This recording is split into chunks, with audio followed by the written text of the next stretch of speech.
Good day everyone.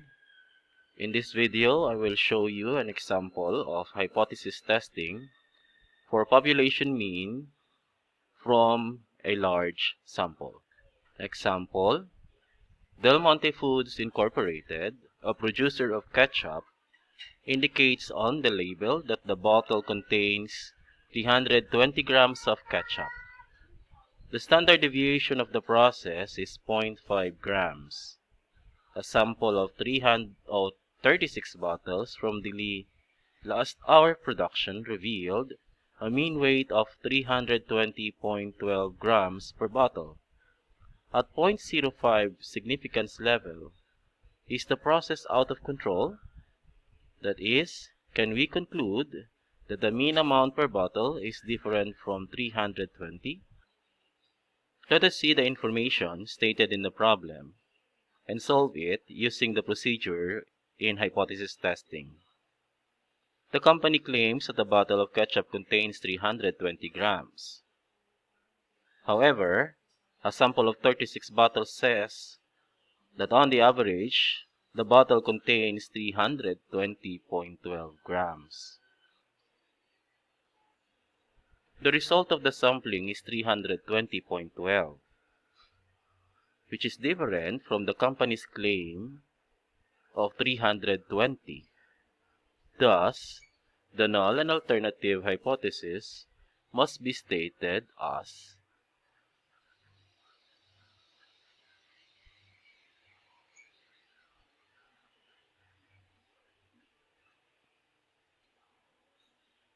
the mean is equals to 320 as the company claims, while the alternative hypothesis says that the mean is not equals to 320 since the sampling result is 320.12. The next step is to state the level of significance. In the problem, the level of significance is equals to 0.05. So we will write alpha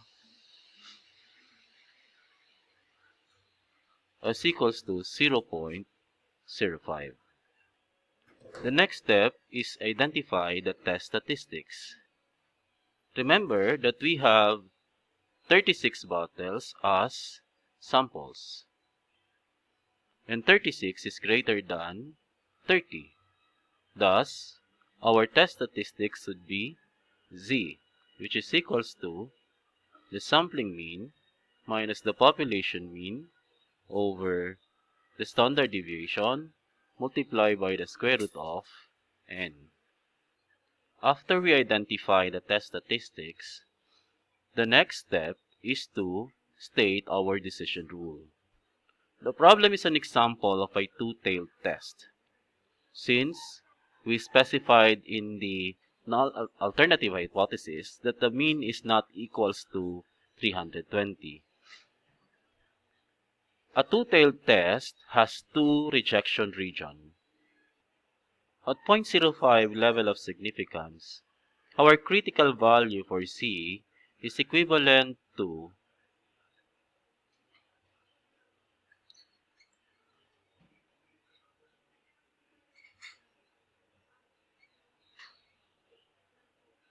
positive or negative 1.96. Hence, we are going to reject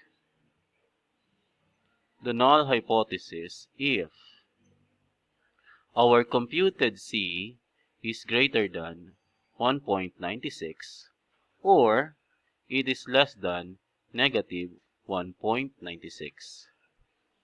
The critical value is located in the extreme part of the tail of the distribution.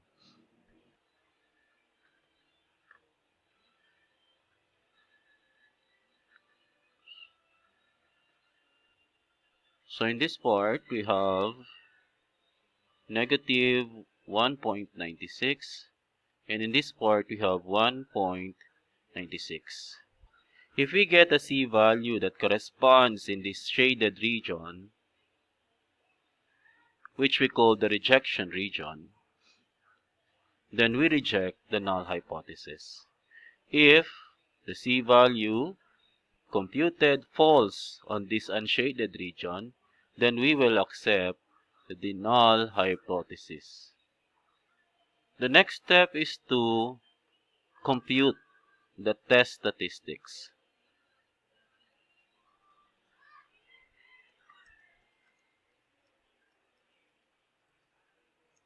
So based from the formula,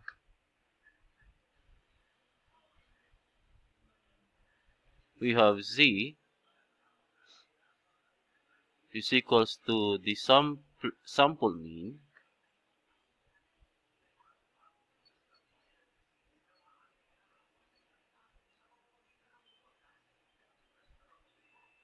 minus the population mean over the standard deviation multiplied by the square root of n. We substitute the formula. We have C is equals to our sampling mean or sample mean is 320.12. So minus 320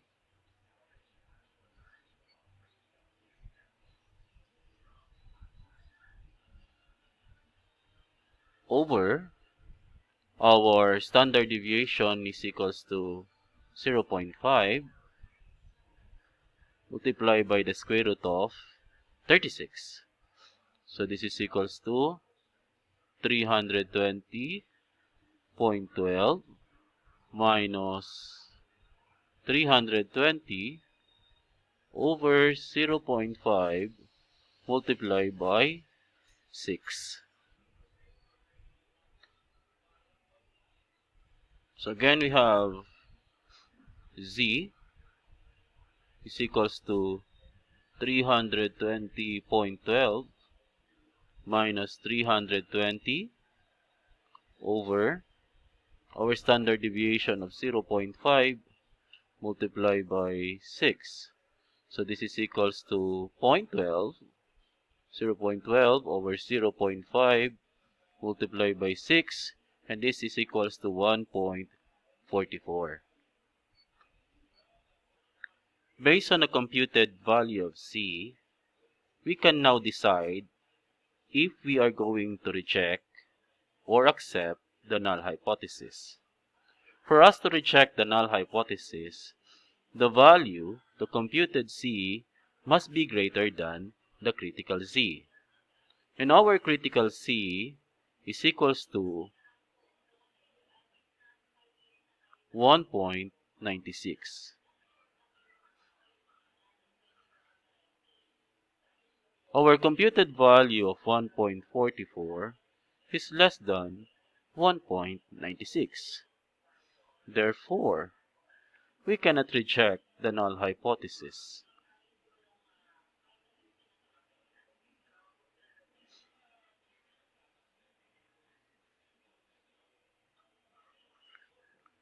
This means that we do not have evidence to reject the null hypothesis, and that 320.12